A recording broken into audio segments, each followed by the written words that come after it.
estamos aquí para platicar con ustedes de un tema importante. Yo le quiero hacer primero una pregunta. Si yo le entrego a usted un trocito de arcilla, de masa, de plastilina, y le digo que haga una figura, usted va a querer hacer algo muy bonito, algo muy práctico, algo útil. Pues imagínense esto comparado con lo que recibimos cuando tenemos un niño enfrente, un bebé. Un bebé no sabe ni del bien ni del mal, un niño va creciendo y nosotros somos los responsables de inculcarle todo esto. Nosotros somos los artífices de esa gran obra de arte que vamos a hacer de un ser humano o no. Y finalmente en esto está implícito el asunto de los valores, que es justamente el tema de la entrevista de hoy. Y me da muchísimo gusto saludar a Luis Lash, es el especialista en educación y con él vamos a hablar justamente de los valores el día de hoy. Luis, qué gusto. Mucho gusto, Marta. Muchas gracias por recibirnos aquí. Tú recibes un alma pura, así nace un niño. Y nosotros vamos formando bien o mal a un ser humano. Y el asunto de los valores creo que es fundamental y es lo básico para formar un ser humano justo, un ser humano feliz, un ser humano participativo, en fin. ¿Tú qué opinas? Nosotros formamos a partir de cómo fuimos formados. Entonces, siempre es un proceso el de la paternidad o el de ser maestro, en donde estás continuamente con los fantasmas de tu infancia, y es muy importante que los concientices para formar y moldear esa arcilla de nuevas formas que sean más constructivas y que apunten a un mundo mejor. Claro, y si te parece revisamos un poco al principio de la definición. ¿Qué son los valores, Luis? Mira, yo como los concibo, los valores son resultado de la cultura. La cultura es la que va determinando en momentos particulares de la historia los valores. Ustedes pueden ver que hay valores que son inmutables, que no cambian en el tiempo, como el hecho del respeto a la vida de las personas. Eso en todas las sociedades, en todas las culturas, hay un consenso. Pero hay otros valores que cambian con el tiempo. Yo recientemente vi una serie de televisión estadounidense, ubicada en los años 60, y en donde se ve una familia que llega a un picnic al campo, ponen el mantel y al final, cuando terminan de comer, levantan el mantel, lo sacuden y dejan toda la basura en ese lugar. En ese momento, en los años 60, incluso en un país desarrollado como Estados Unidos, eso no se veía mal, se veía simpático. Nadie lo cuestionaba. No teníamos conciencia ecológica, no teníamos ese valor de cuidar nuestro planeta. Y eso ha cambiado. Entonces ahora nos enfrentamos a un mundo en donde tenemos escuelas que operan muchas veces con prácticas del siglo XIX, padres del siglo XX e hijos del siglo XXI. Y eso hace que los valores tengamos que revisarlos todo el tiempo. Claro, pero creo yo y que es fundamental entender que hay valores, como tú decías, inmutables y son valores, digamos, básicos, que todos debemos de tener para funcionar como una sociedad armónica. Así es. No sé, por ejemplo, me referiría yo a el respeto, la honestidad, la amistad, la solidaridad. Creo que son cosas que tenemos que tener en conciencia como puntos básicos de formación para un niño. Obviamente ejercerlas nosotros, porque somos los ejemplos. Totalmente, y yo creo que algo muy importante añadido a lo que dices es actuar con el ejemplo.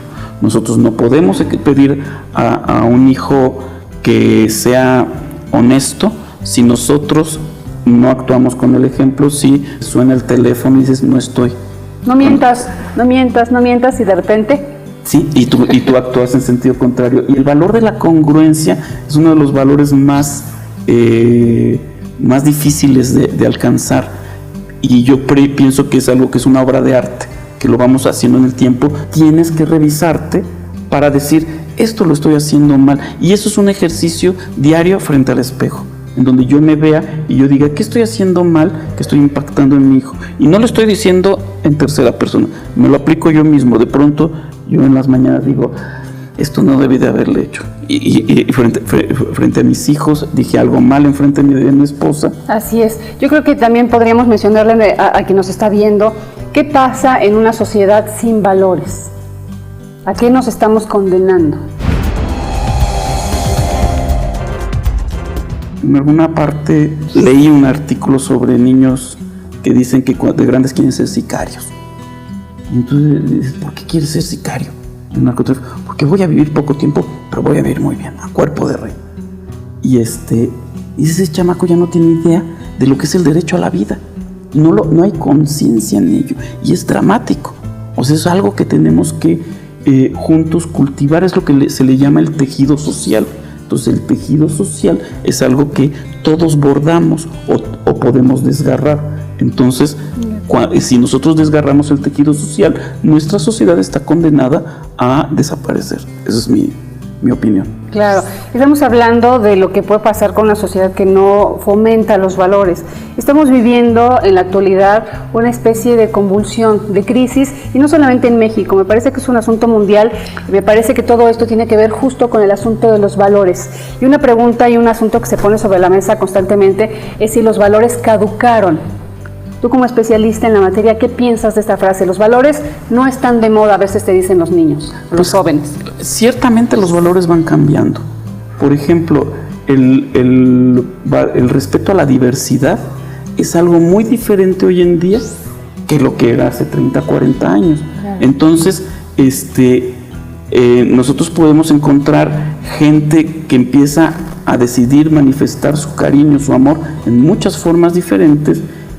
Y yo pienso que vivimos en un mundo en donde nos estamos acostumbrando progresivamente a respetar eso, y eso es un gran cambio, es un cambio positivo de la sociedad. Entonces creo yo que sí cambian. Se van adaptando, digamos, pero creo que sí hay valores, como decíamos, fundamentales. Así es. Que no pueden ni cambiar, ni ignorarse con el tiempo, ni con el cambio de localidad.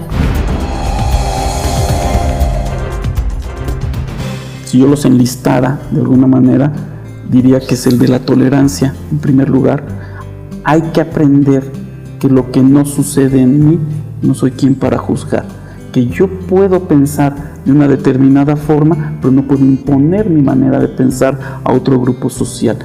Esto en las redes sociales, particularmente hoy en día, es algo que se exacerba muy fácilmente, y tenemos que aprender a que eso debemos de reconocerlo. Debemos reconocer que ya no hay una sola religión, que hay muchas religiones que están corriendo, que es más, que hay quienes no tienen religión, y por lo tanto en este mundo de hoy debemos ser más diversos, más adaptables al medio. Yo creo que el siglo XXI es el siglo de la adaptación. La gran parte de los jóvenes van a trabajar en empleos que no existían cuando ellos nacieron. Es más, de los empleos más importantes en Estados Unidos, una estadística que conozco, en 2004 a 2010 eran los principales empleos, el 60% no existían antes del 2004. Entonces, estamos en un mundo totalmente cambiante, nuestros hijos tienen un mundo cambiante. Esa es una cosa. La otra cosa que yo pondría en la mesa es la autoestima. Es un tema fundamental.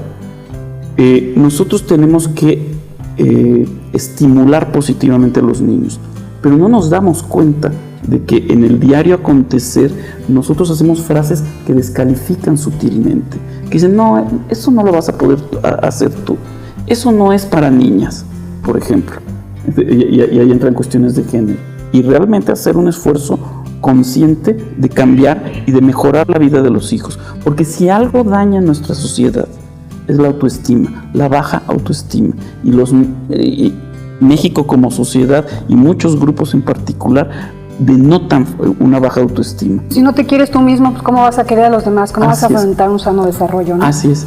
Y yo pienso que a los niños hay que de pronto decirle, qué bien te ves con eso, qué guapo estás, qué bonito estás. Qué bien lo hiciste. Qué bien lo hiciste. O algo muy importante, oye, ¿has notado que tienes talento para la música? Todas las personas tenemos talentos, diferentes talentos. Ahora está en boga el tema de las inteligencias múltiples. Entonces, por lo tanto, en algunas cosas somos más talentosos que en otras. Entonces, yo creo que es muy importante estimular positivamente.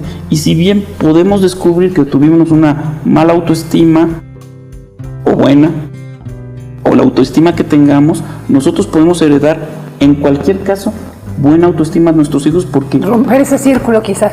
Sí, ¿no? Estamos condicionados pero no determinados. O sea, ¿qué quiere decir? O sea, podemos tener un pasado familiar, el que haya sido, que nos condiciona de cierta manera, pero no nos determina. Si estamos dispuestos a cambiar, podemos hacer los niños más felices del mundo, y eso nos va a hacer sentir bien como padres. Claro, tercero. El tercero es el que seamos comunidad. seamos comunidad. Todos los compañeros de mi hijo, por generación, son mis hijos también. Entonces, si a un niño no le va bien en la escuela, si un niño tiene conductas del tipo que sea, tenemos como comunidad tratar de resolverlo. Tratar de ser un poco menos egoístas y egocéntricos, ¿no? Claro, porque entonces yo busco el bienestar de mi hijo, pero es tan egocéntrico que al solo buscar el bienestar de mi hijo, no estoy beneficiando al medio. Entonces el medio sigue empobrecido. Entonces dejemos de generar dedos acusatorios sobre los demás niños e integrémoslos. Y ahí entraría la solidaridad, me parece, ¿no? Que es un valor fundamental, la solidaridad. Y ese es un valor inmutable. Exacto. O sea, la solidaridad es un valor que en cualquier sociedad impulsa. Y las sociedades que salen adelante son sociedades en donde la solidaridad empieza en la comunidad. Entonces seamos comunidad, busquemos menos niños sicarios y más niños felices, y más niños que quieran construir un país. Sí, que mencionamos un punto importante, creo yo. Si nosotros somos felices, si nosotros nos amamos, vamos a propiciar niños que se amen. Y puede ser un círculo virtuoso en lugar de vicioso, ¿no? Un círculo en el que si yo soy feliz, puedo hacer esa onda de felicidad alrededor de mí. Y habla justamente de este tema de comunidad. Yo recuerdo una señora que de pronto me dijeron que encadenaba al niño porque se le escapaba. Entonces la buscó, era su abuela. Le digo, ¿cómo es que encadena al niño? Es que no lo puedo controlar. Le digo, pero no puede hacer eso. No está bien eso. Lo está lastimando en su autoestima, en su dignidad. La dignidad es otro valor. El respeto a sí mismo. Y yo quiero pensar que en algo influyó positivamente en ella, decirle, eso no es correcto que haga con su hijo. Tiene que hacerlo de otra manera. Si se le escapa, pues tiene que ver de qué otras formas. ¿Por qué el niño está incurriendo en esa actitud? Porque además era un niño pequeño de 8 años. Fíjate qué chiquito. Era chiquito y está, pero eso es algo que podemos encontrar en cualquier lado.